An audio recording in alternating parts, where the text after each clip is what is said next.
Welcome, welcome. Collective reading tayo ngayon. So, tingnan natin kung ano yung iniisip ng tao mo sa'yo, no? Ano yung gusto niyang sabihin dito na hindi niya masabi sa'yo, no? So, tingnan pa natin dito, no? Give me the message. Ano yung iniisip ng tao mo sa'yo? Ano yung hindi niya masabi-sabi sa'yo? Okay?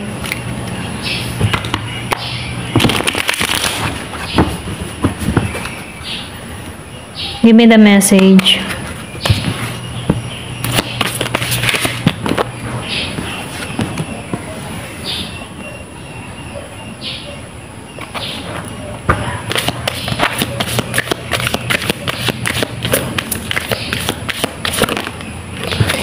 Nakikitaan ko dito, no? Meron kang tao dito na, alam mo yung tipo na nagbabago to ng lifestyle, ganyan. Meron tong mga tinitake na yung pang tinitake na medicine, meron tong iniinom na herbal, mga ganyan. Pwede rin sabihin na nagpapapaya to, okay? Meron tong binabago sa kanyang sarili na transformation, ano. Ito rin nakikita ko, kung meron ka ditong tao na mataba, nag-iisip na to yung nagtitake siya ng gamot para mag-slim, ganyan. So, lang nakikita ko dito, no? So, nakikitaan ko dito yung revert sa tao nito. Kumbaga, meron siyang mga binabago sa kanyang sarili na kung saan, gusto niyang ma-develop to. Excuse me. Then, nakikitaan ko rin dito yung iba naman sa inyo. Meron kang tao dito na nagde-detox, okay? Meron siyang mga hiniinom na herbal, nagde-detox to, ganyan. Para magkaroon ng transformation. Kumbaga, nakikitaan ko dito na andito siya sa moment na inaalagaan niya yung sarili niya, okay?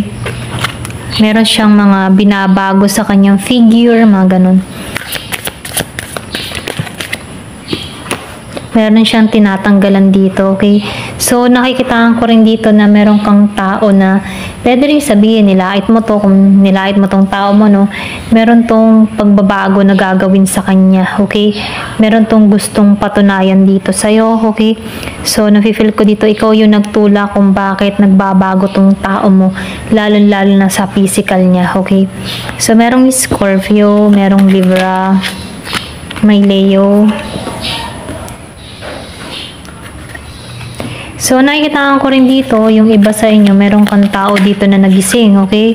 Kumbaga, ginising to, so, meron tong ginagawang action, meron tong decision na ginagawa sa kanyang sarili. Kasi meron ditong renewal na dumating sa tao na to, no? So, nakikitaan ko rin dito yung calling, ayan. Yung iba sa inyo, hinusgahan or hinusgahan ka ng tao mo, okay? Or pwede rin ikaw to, no? Meron kang ginagawa sa sarili mong transformation. So, nakikitaan ko rin dito, naglakas loob to, no, para tanggalan to, yung mga hindi makakabuti para sa kanya. Meron tong itinatak sa kanyang kaisipan dito na kailangan na ng pagbabago. So, nakikitaan ko rin dito na meron kang tao na nag-detach sa'yo or umiwas sa'yo, okay? Or pwede rin ikaw yung umiwas sa tao na to. So, nakikitaan ko rin dito na nagigitong logic sa sitwasyon, kumbaga, hindi na nito pinaiiral yung damdamin, kumbaga, nafe-feel ko dito na binabalansin ng tao nito yung magaganapan, kumbaga, pinag-iisipan niyang mabuti yung mga hakbang na gagawin niya dito, nagigilang siyang matalino sa kanyang babaguhin, okay? Yung iba sa inyo, nagigilang totoo, nagigilang siyang wais dito, kumbaga, nakikitaan ko dito na meron tong gagawin, okay? Meron tong gagawin. Nakikitaan ko rin dito, marami tong insecurity ding naramdaman sa kanyang sarili, okay? Na kung saan, pwede rin sabihin, ikaw maganda siya, hindi, So, nakikitaan ko dito yung pag-develop, yung bang tipo na kung tinanggalan mo to or pinagpalit ka na to, pwede rin ikaw yung nagbabago dito, Meron kang gustong gawin, patunayan, okay? Na ikasasyak ng tao na to. So, nakikitaan ko rin dito, meron kang pag-aalinlangan na naganap sa'yo before or pwede rin sabihin na lack of confidence ka sa tao nito dahil pinamukha niya dito kung ano ka, okay? Pwede rin sabihin, nafe-feel ko dito na alam mo, ayaw mo nang ma-feeling stuck sa isang sitwasyon na kung saan ayaw mo nang isiksik yung sarili mo, okay? So, nakikita ko rin dito na meron pang hindi tapos sa inyong dalawa, meron pang naputol, okay? Hindi pa tapos tong connection na to. Ito lang nakikita ko, no? So, nakikita ko dito na ikaw, alam mo yung mabuti at hindi makakabuti para sa'yo, no? Kumbaga, meron kang pagpapasyang ginawa dito. Sinusunod mo na dito yung intuition mo. Para sa'yo, mahalaga yung marriage, pero kung kayo kasal ng tao nito at pinagpalit ka na to, nakikitaan ko dito, naninindigan ka pa rin dun sa binitawan mong sumpa dito. Pero nafe-feel ko dito, mahalaga para sa'yo or may iba tipong may value sa'yo ang larangan ng kasalan, no? Kasi andun yung faith mo. Pero dahil meron kang tao dito na hindi naging totoo sa'yo, nakikitaan ko dito, hinayaan mo na to basta ikaw naninindigan ka sa marriage na to, okay? Kumbaga, nafe-feel ko dito yung pinangako mo kay God, dun ka naninindigan. Ayan. So, nakikitaan ko dito, no, yung bang tipo na meron kang tao dito na, alam mo yung tipo na ayaw niya pa rin magbago, okay? So, meron dito pagsira, pagwasak sa connection na to. Kumbaga, nagkaroon ng delay sa inyong dalawa dito, no? Kumbaga, hindi nag-grow, okay? So, meron ka dito tinanggalan, okay? So, nafe-feel ko dito na pilit kang gusto mong lumaya na dito, okay? Kaya lang, yung iba sa inyo, no, merong marriage na involved, kaya hindi ka makalaya ng lubusan dahil sa papel. Merong Taurus, merong Aries, Scorpio, may Leo, may Virgo and Capricorn, may Sagittarius. Ayan. So, nakita ko dito, no, manifesting. So, meron kang kakayahan, meron kang katapangan, ano. So, nakikita ko dito na nagko-concentrate ka dito, ginagamit mo dito yung iyong kaisipan, meron kang mga pinaplano dito. So, nafe-feel ko dito na meron kang willpower, okay, na pagbabago para sa sarili mo, okay. So, nakikita ko dito yung pananalig, okay, malakas yung faith ng tao na to sa kay God, okay. Ito lang nafe-feel ko, meron ditong tao na mananampalataya, malakas yung pananalig, okay.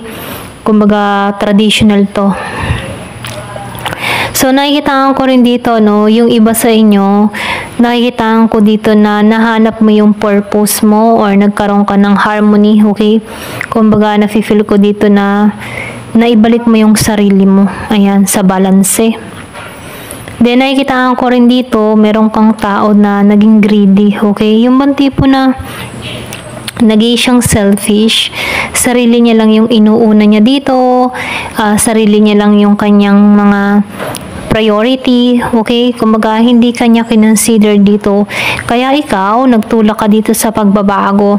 Nagpasya ka dito na kailangan may pagbabago or baguhin sa sarili. Para nang sa ganun, ano, mapansin ka din dito or pwede rin sabihin para din sa sarili mo, okay?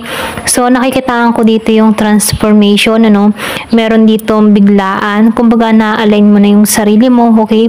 So, nakikitaan ko rin dito yung iba sa inyo may travel. Meron ako nakikita ditong komunikasyon, meron pagtawag, meron ditong tatawag sa'yo, yung iba, hindi halos lahat. So, nakikita ko dito, meron ditong maglalakbay, travel, or meron ditong offer na parating, okay, mabilis to, ito lang yung nakikita ko. Then, nakikita ko rin dito, no, meron ka ditong tao na,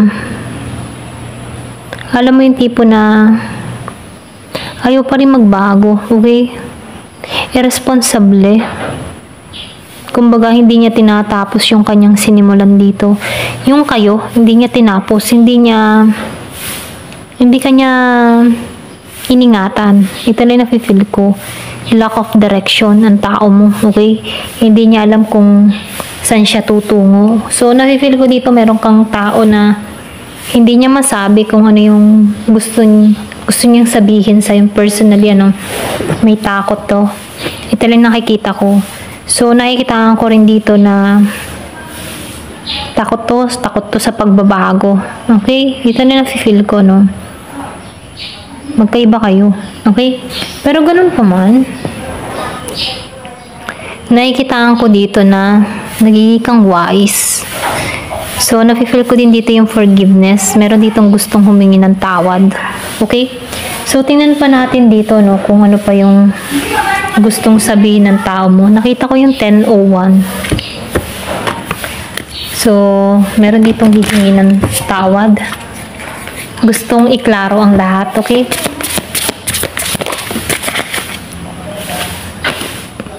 Love, mahal ka nito, okay? Letting go. Mahal mo to, pero nilet go mo to. Mahal ka niya, pero nilet go ka niya, okay? Meron ditong umahas. Meron ako nakikita ditong ahas. Year of the snake, year of the horse. Pwede rin sabihin na merong umahas. Nalaman mo to. Tinalikuran mo to. Nakita mo to. Okay? Meron kang ebidensya. Cycle. Tinapos mo na yung cycle. Nagkaroon ka ng talino. Naging ka ng totoo. Okay? So, nafe-feel ko dito, nagkaroon ka dito ng alignment para sa sarili mo, no? Kahit mahal mo to, pinakawalan mo to. So, nakikitaan ko dito, sinunod mo yung intuition mo, sinunod mo yung kutob mo, okay? So, nakikitaan ko dito, marami kang nakita, okay? Naliwanagan ka dito. Mas pinili mo yung liwanag dito. Kumbaga, yung healing na nangyari sa'yo ay may oras, ano? Kumbaga, pwedeng mahabang panahon ka na nagbulag-bulagan, pero merong timing na kung saan naliwanagan ka dito, okay? So, meron ka ditong wild. Merong year of the dragon. So, nafe-feel ko dito, ito na yung time para pakawalan mo yung sarili mo, okay?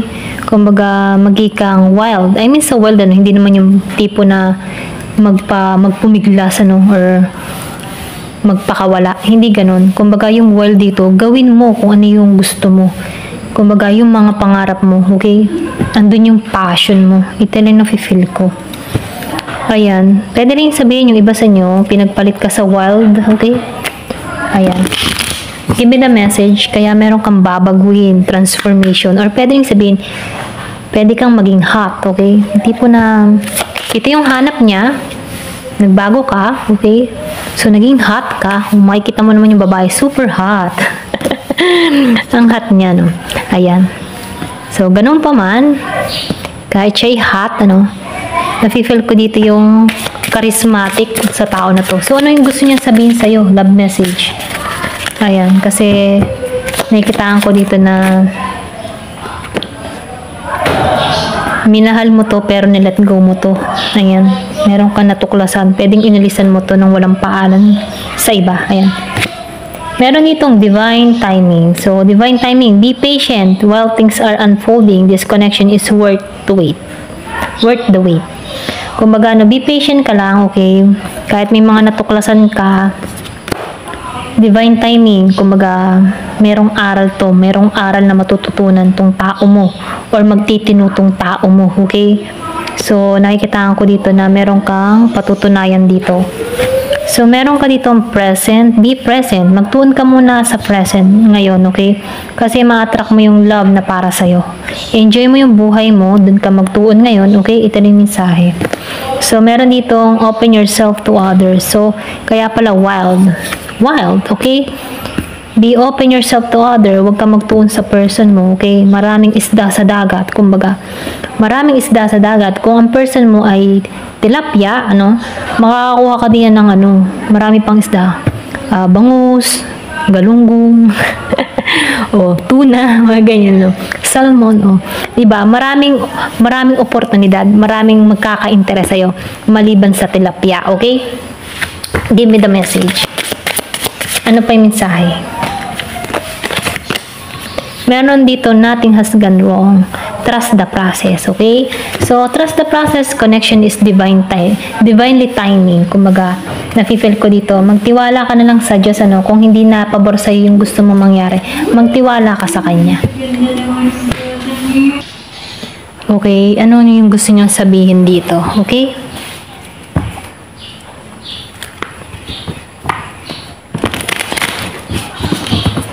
Give me the message. Nakita ko yung 1441. I feel the same way, okay? So, pare-pareho kayo nararamdaman dito.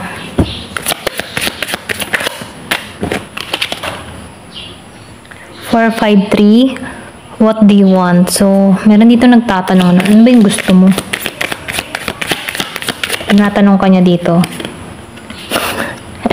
Sex, okay? So, nakikita ko dito, meron pa rin ditong attract dito, ano? Ito yung iniisip niya, ito yung hindi niya masabi sa'yo, no?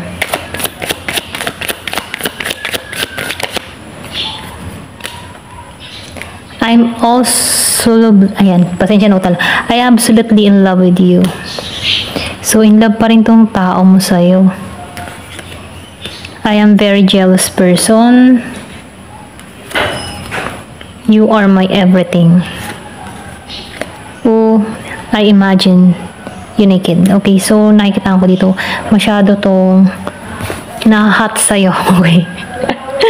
Pwede rin sabihin, meron ka ng ginagawa sa katawan mo, no? Meron kang nagbabago yung figure mo, kaya tong tao mo ay hot sa'yo. Okay? So, meron ka dito, gossip only hurts more. So, nakikita ko dito na tong tao mo, takot siya sa gossip. Kung bakit siya nasasaktan dito sa mga gossip na naririnig niya, okay? Madalas mo makita yung 444. I don't want to lose you. Ayaw ka ng tao na to pakawalan, okay? Ito yung mga gusto niya sabihin, no? Pwedeng ito yung mga lihim niya na hindi niya masabi sa'yo, okay? Kumbaga nagigilan to maingat. I lie awake thinking about our future. So, nagsinungaling to, okay? About sa inyong future. Pwede rin sabihin na itong tao nito, marami siyang mga sinabi sa'yo sa future, pero meron siyang kasinungalingan dito, okay? Give me the message.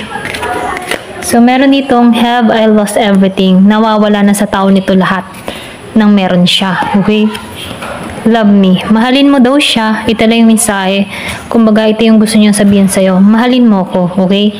Ayan, kung madalas mo makita yung 444, 222, meron niyang mensahe sa'yo, okay? 444. Ayan, hanggang dito na lamang po. Thank you for watching. Love and peace.